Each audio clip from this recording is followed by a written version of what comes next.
If you keep up your present disciplines and keep up the present pace that you're on, where will you be in 5 years? Boy, it's easy to say, hey, I haven't really thought about that. So now make this note. In 5 years, here's the probability. You will either arrive at a well-designed destination or an undesigned destination. Well-designed or undesigned. And I promise you, 5 years from now, you really don't want to arrive at an undesigned destination. Because you may very well wind up wearing what you don't want to wear, driving what you don't want to drive, living where you don't want to live, maybe doing what you don't want to do. Simply because you didn't design a better destination. Neglect starts as an infection. And if you don't take care of it, it becomes a disease. And one neglect leads to another. And the worst of all, when neglect starts, it diminishes our self-worth, our self-confidence, our self-value. You say, well, how can I get back my self-respect?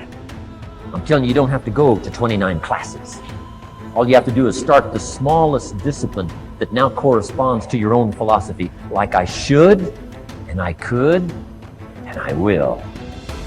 No longer will I let neglect stack up on me so that I will have the sorry scenario 6 years from now, giving some excuse instead of celebrating my progress. That's the key to discipline. Okay? Self-reliance is basically counting on yourself, taking responsibility for whatever happens to you, knowing that you have consciously made the decisions that are now affecting you, knowing that what is happening now, today, is the direct result of your activity, what you did yesterday. Now, being self-reliant doesn't mean you can't work with others or trust others. Self-reliance means counting on yourself, trusting yourself, being confident with yourself, being responsible to yourself, trusting your own instincts, trusting the conclusions that you have developed from your study of experiences and philosophies, taking the credit that is due you, learning from the mistakes that you have made, being self-reliant. Self-confidence also comes from the ability to rise above your circumstances, to rise above what happens, the petty little things, the discouraging things that would sink everyone else's ship except yours, that would cause someone else to quit early in the day, but you keep going.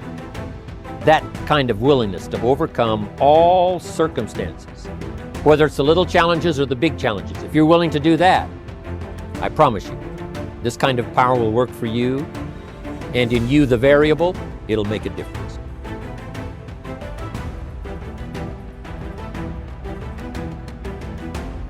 Notice how you feel. If you are hesitant, resistant, or just don't want to change, ask yourself why. What old belief are you holding on to? This is not a time to scold yourself.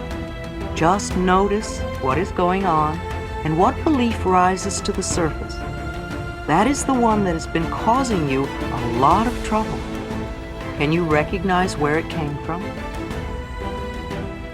When we do our affirmations and they don't feel right or nothing seems to happen, it's so easy to say, oh, affirmations don't work. It's not that the affirmations don't work. It's that we need to do another step before we begin the affirmations. Repeated patterns show us our needs.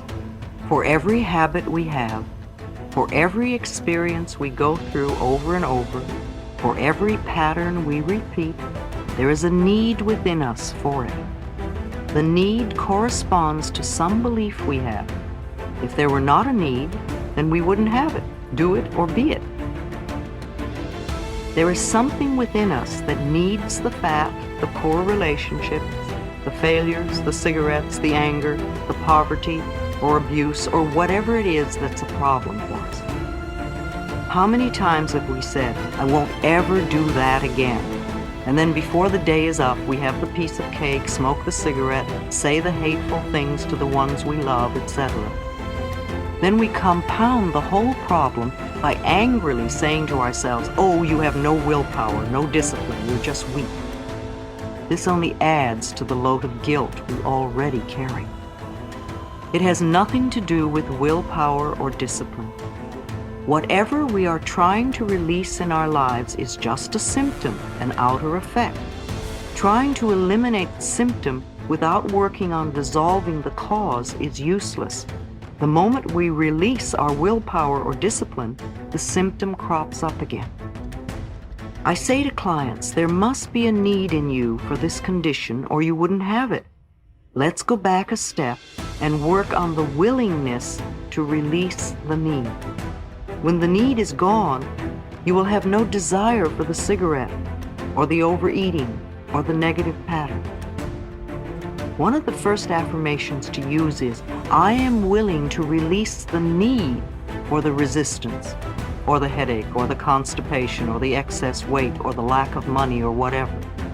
Say, I am willing to release the need for. If you are resisting at this point, then your other affirmations cannot work.